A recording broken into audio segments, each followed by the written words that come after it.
নারীর প্রতি সহিংসতা নতুন বাংলাদেশের পথে অন্তরায়, প্রধান উপদেষ্টার উদ্বেগ। পতিত স্বৈরাচারীদের ষড়যন্ত্র রুখতে যুদ্ধ পরিস্থিতির মতো সতর্ক থাকার তাগিদ। নারী বিরোধী যে শক্তি মাথাচাড়া দেওয়ার চেষ্টা করছে তাকে আমরা দেশের সকল মানুষকে সঙ্গে নিয়ে অবশ্যই মোকাবেলা করব। পতিত স্বৈরাচার দেশে নৈরাজ্য সৃষ্টি করতে বিপুল পরিমাণ অর্থ বিনিয়োগ করে যাচ্ছে। দেখছিলেন প্রধান শিরোনাম।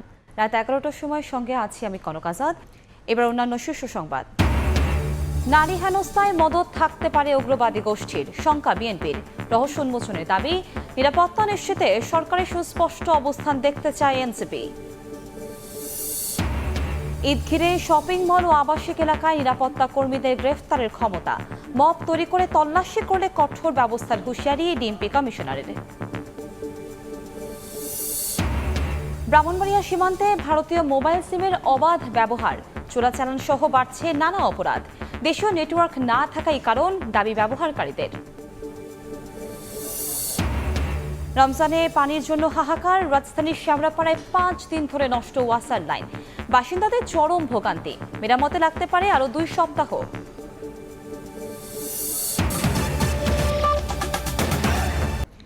নারী সহিংসতার ঘটনায় উদ্বেগ জানিয়ে প্রধান উপদেষ্টা ডক্টর মোহাম্মদ ইউনূস বলেছেন, এটি নতুন বাংলাদেশ গড়ার পথে অন্তরায়।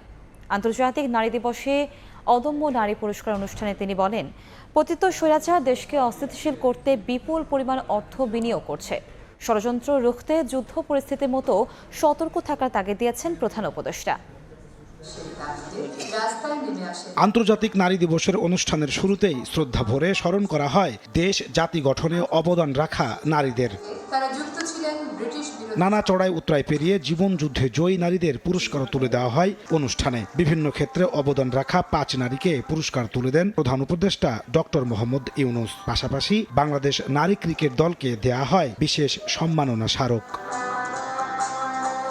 অনুষ্ঠানে প্রধান অতিথির বক্তব্যে প্রধান উপদেষ্টা ডক্টর মোহাম্মদ ইউনূস বলেন, নারী বিরোধী যে শক্তি মাথা চাড়া দিয়ে উঠছে, জনগণকে সঙ্গে নিয়ে তা প্রতিরোধ করবে সরকার। সম্প্রতি নারীদের প্রতি সহিংসতার খবর গভীর উদ্বেগের জানিয়ে তিনি বলেন, এটা নতুন বাংলাদেশ গড়ার অন্তরায়। প্রতি মহিলাদের উপর যে জঘন্য হামলার খবর আসছে তা গভীরভাবে উদ্বেগজনক।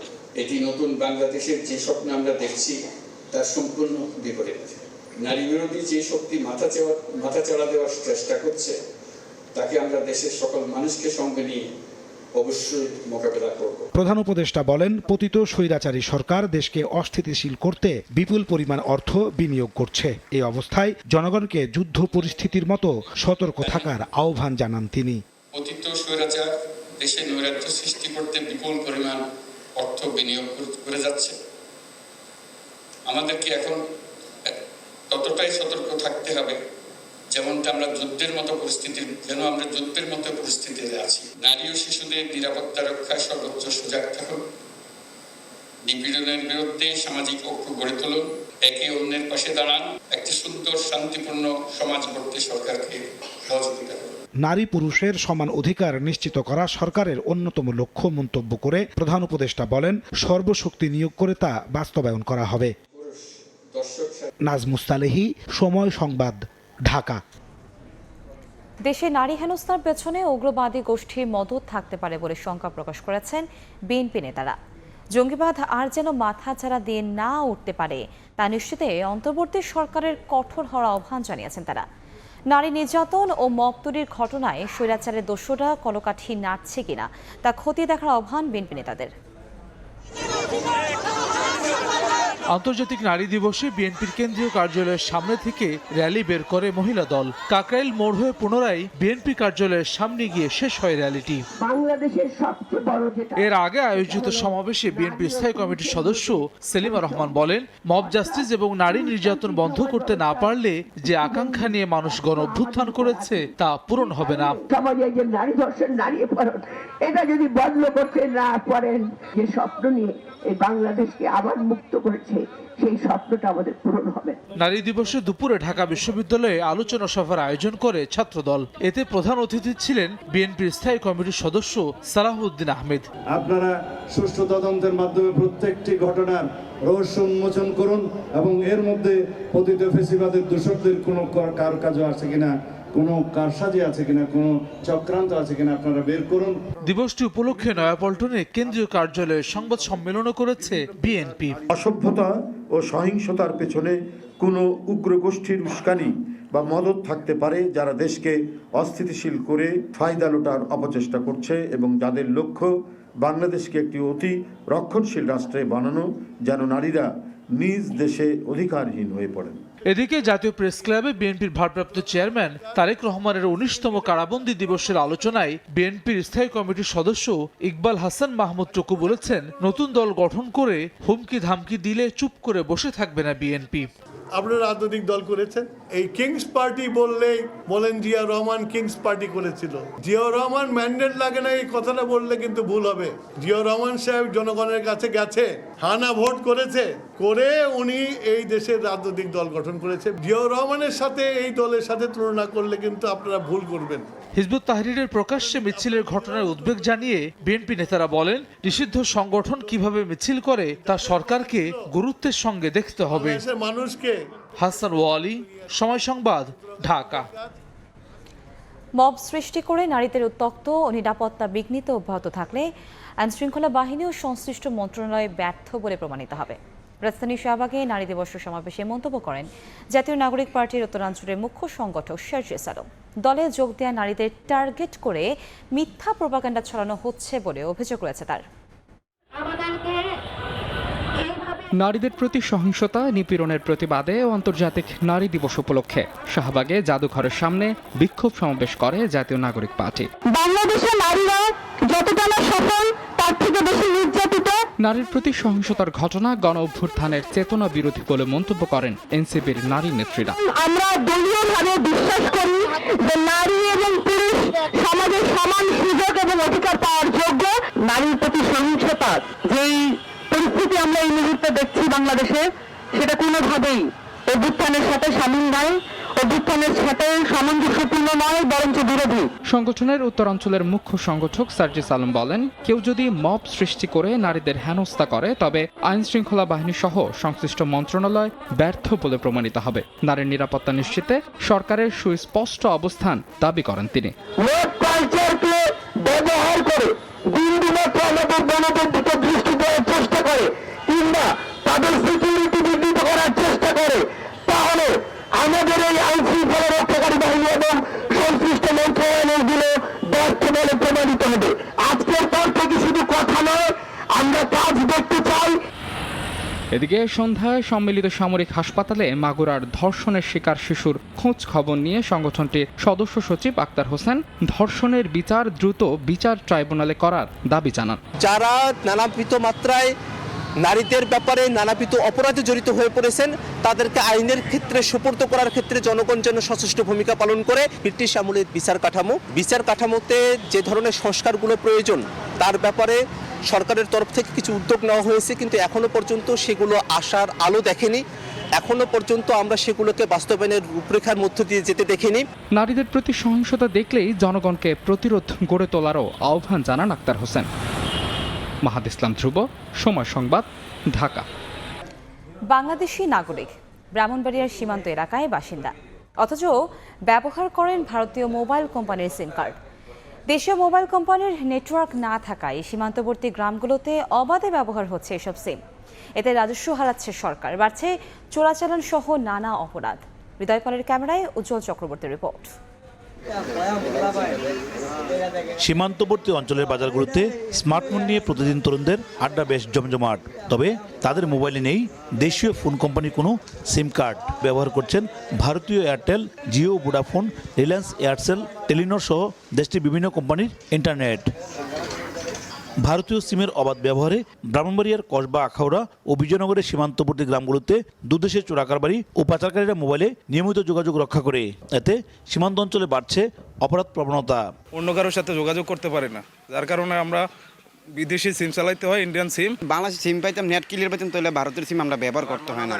তবে সচেতন নাগরিকরা বিষয়টিকে রাষ্ট্রের জন্য অত্যন্ত স্পর্শকাতর উল্লেখ করে এ ব্যাপারে দ্রুত সরকারি হস্তক্ষেপ কামনা করেন। যদি কোনো অপরাধ সংঘটিত হয় তখন আমাদের আইনশৃঙ্খলা বাহিনী ওইসব অপরাধীকে ট্রেস করতে পারে না, যেহেতু বাংলাদেশের কোনো নেটওয়ার্ক ওইখানে সক্রিয় নয়। বিজিবি ও জেলা প্রশাসন বলছে বিষয়টি নিয়ে দেশীয় মোবাইল অপারেটর কোম্পানিগুলোর সঙ্গে কথা বলে পদক্ষেপ নেওয়ার পাশাপাশি সীমান্তে অপরাধ দমনে তৎপরতা বাড়ানো হবে। বিভিন্ন নেটওয়ার্ক যারা আছে তাদেরকে আমরা বলেছি যে এদিককার নেটওয়ার্কটা ইমপ্রুভ করার জন্য, যেন আমাদের পার্শ্ববর্তী এই ধরনের ইনসিডেন্ট না হয় ভবিষ্যতে। আমরা বিষয়ে বিটিআরসির সাথে কথা বলে এবং কনসার্ন যে মিনিস্ট্রি আছে তাদের সাথে কথা বলে একটা কি পদক্ষেপ নেওয়া হবে সেই বিষয়ে আলোচনা করবো আর কি। স্থানীয়দের তথ্যমতে সীমান্তবর্তী কসবা আখাউড়া ও বিজয়নগরে 73 কিলোমিটার অংশে অর্ধলক্ষাধিক ভারতীয় মোবাইল সিম ব্যবহার হচ্ছে। উজ্জ্বল চক্রবর্তী, সময় সংবাদ, ব্রাহ্মণবাড়িয়া। রাত 11টার সময় আলো থাকছে। মার্কেট শপিং মলে ঈদের আমেজ, ছুটির দিনে ক্রেতার ভিড়, সাশ্রয়ী মূল্যে পোশাকের ডিজাইন খুঁজছে নতুনত্ব। এবার ভালো বিক্রির আশা ব্যবসায়ীদের। এবার বাজারের খবর।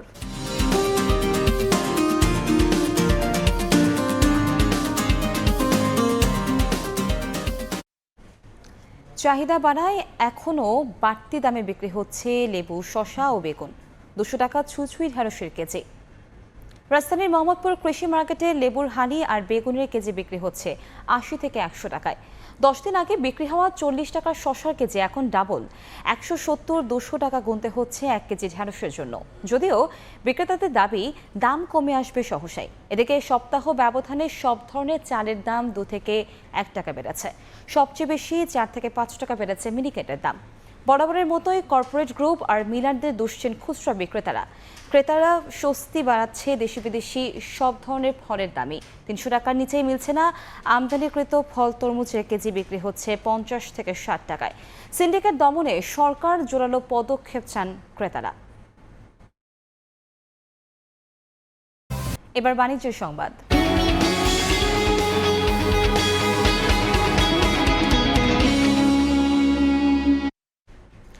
ভোক্তার পাশে দাঁড়াতে রমজান জুড়ে বাজার মূল্যের চেয়ে কম দামে বোতলজাত সয়াবিন তেল, চিনি, গুঁড়োদুধ সহ 19টি নিত্যপণ্য বিক্রি করছে দেশের অন্যতম বৃহৎ শিল্পগোষ্ঠী সিটি গ্রুপ। নির্বিঘ্নে বিশেষ মূল্যে পণ্য পেয়ে খুশি ক্রেতারা।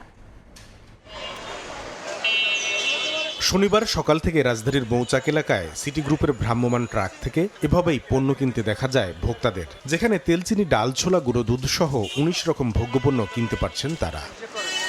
কোনো রকম ঝামেলা ছাড়াই বাজার মূল্যের চেয়ে কমে এসব পণ্য কিনতে পেরে খুশির কথা জানান ক্রেতারা। বাজারে 120 টাকা করে কেজি, এখানে 117 করে পেয়েছি, এজন্য 2 কেজি আমি চিনি কিনেছি। বাজারে যাইতে একটু সময়ের অভাব, অফিসে চলে যাইতেছি, যাইতে পাইলাম, সামনে কিনলাম। সব কিছু একটু কম, চিনিও কম, ছোলাও কম, মুসুরির ডালও কম, একটু কম দামে পাওয়া গেল, এই জন্য কিনলাম। সিটি গ্রুপের মতো অন্যান্য প্রতিষ্ঠানও যেন এভাবে বিশেষ মূল্যে তাদের উৎপাদিত পণ্য ভোক্তার কাছে পৌঁছে দেয়, সেই দাবিও জানান অনেকে। আরো কোনো কোম্পানি এভাবে এগিয়ে আসে তাহলে আমাদের অনেকটাই সুবিধা হবে। লাইনে দাঁড়ালে তো আমরা পারি না উঠাইতে। হ্যাঁ, ওই থেকে না কোম্পানির মাল থেকে নেই আমরা। না, বিটি নেই, আমরা এখনই আসলাম, এখনই নিয়ে নিলাম। ভোক্তারা যেন চাহিদা মতো পণ্য কিনতে পারেন সেদিকে খেয়াল রাখা হচ্ছে বলে জানান সিটি গ্রুপের বিক্রয় প্রতিনিধি। আমাদের এখানে একটা ব্যাপক সাড়া পড়ছে। এমআরপি রেট থেকে অনেক কম দামে প্রোডাক্ট বিক্রি করতেছে, যেমন হচ্ছে ফুল ক্রিম 500 গ্রাম, এটা প্রায় 50 টাকা কমে বিক্রি করতেছি। 19টা প্রোডাক্ট থেকে যে সমস্ত প্রোডাক্টগুলো তাদের পছন্দ মতে, যেমন হচ্ছে কমন প্রোডাক্ট, তেল, চিনি, যা কাস্টমার চাচ্ছে ওই মোতাবেক আমরা প্রোডাক্টগুলা কাস্টমারকে দিচ্ছি। প্রত্যেকে যেন প্রোডাক্ট পাই ওই ব্যাপারে আমরা আন্তরিকতার সাথে কাজ করতেছি। রমজানের শুরু থেকে রাজধানীর 15টি স্থানে ট্রাকে করে এই বিক্রি কার্যক্রম চালাচ্ছে সিটি গ্রুপ, যা চলছে প্রতিদিন সকাল 10টা থেকে বিকেল 4টা পর্যন্ত। কামরুল হাসান সবুজ, সময় সংবাদ, ঢাকা। রমজানের প্রথম সপ্তাহে রাজধানীর মার্কেট শপিং মলে ক্রেতার ভিড়। এবার ভালো বেচা বিক্রি আশা ব্যবসায়ীদের। পড়াশোনা, সংসার সামলে সন্তান ও মাকে সঙ্গে নিয়ে রাজধানীর এয়ারপোর্ট থেকে নিউ মার্কেটে এসেছেন মিম আক্তার। রোজার প্রথম সপ্তাহেই ঈদের কেনাকাটা করতে আসার কারণ জানালেন নিজেই। দেখা যায় সময়টা পরবর্তীতে কম, আবার ভিড় লাগে, বাচ্চা নিয়ে এসে কেনাকাটা করা যায় না। মিমের মতো অনেকেই এসেছেন সাপ্তাহিক ছুটির দিনে প্রয়োজনীয় কেনাকাটা সারতে, আর তাতেই চাপ বেড়েছে রাজধানীর বিপণী বিতান শপিং মলগুলোতে। ঈদের কেনাকাটা কেনাকাটা শুরু করেছি অনেক আগে আগে, যাতে ভিড় কম থাকে। গতবার তুলনায় 1-200 টাকা সবকিছুতে একটু বেশি লাগতেছে। ড্রেসের দাম একটু বেশি দেখতেছি আর কি। গত কয়েক বছর ভারতীয় পোশাকের একক কাটতি থাকলেও এবার পাকিস্তানি পোশাকের চাহিদা বাড়ার কথা জানালেন বিক্রেতারা। তবে দাম বেশি চাওয়ার অভিযোগ ক্রেতাদের। সব মেয়েদের এখন পাকিস্তানিটা খুব পছন্দ। গত বছরের তুলনায় এবছর প্রত্যেকটা প্রোডাক্টের দাম একটু বেশি আছে। ভিড় বাড়ায় শঙ্কা বাড়ছে পকেটমার কিংবা ছিনতাইয়ের, তাই নিরাপত্তা ব্যবস্থা আরও বাড়ানোর দাবি ক্রেতা বিক্রেতার। প্রত্যেকটা মার্কেটের মোড়ে মোড়ে যদি পুলিশ বা থাকতো বেটার হতো। 15 রমজানের পর বেচা বিক্রি আরও বাড়ার প্রত্যাশা ব্যবসায়ীদের। MS আরিফিন, সময় সংবাদ, ঢাকা। শেষ হচ্ছে 3 সপ্তাহের ক্রিকেট উন্মাদনা। কাল চ্যাম্পিয়ন্স ট্রফির ফাইনালে মুখোমুখি হবে নিউজিল্যান্ড ও ভারত। দুবাই আন্তর্জাতিক ক্রিকেট স্টেডিয়ামে ম্যাচ শুরু বিকেল 3টায়। আসলে অপরাজিত থেকে ফাইনালে উঠেছে ভারত। ম্যাচের আগে ফুরফুরে মেজাজে আছে টিম ইন্ডিয়া। নেই কোনো ইনজুরির সমস্যা। একই ভেন্যুতে খেলা হওয়ায় ভ্রমণ ক্লান্তি নিয়েও দুশ্চিন্তা করতে হয়নি রোহিত শর্মাদের। ফাইনালের আগে দুবাইয়ে টানা 4 ম্যাচ খেলে উইকেট নিয়েও ভালো ধারণা হয়েছে ভারতের। অন্যদিকে টানা ভ্রমণে ক্লান্ত নিউজিল্যান্ড। তবে সেমিফাইনালে দক্ষিণ আফ্রিকার বিপক্ষে বড় ব্যবধানে জয়ে আত্মবিশ্বাস বেড়েছে ব্ল্যাক ক্যাপদের।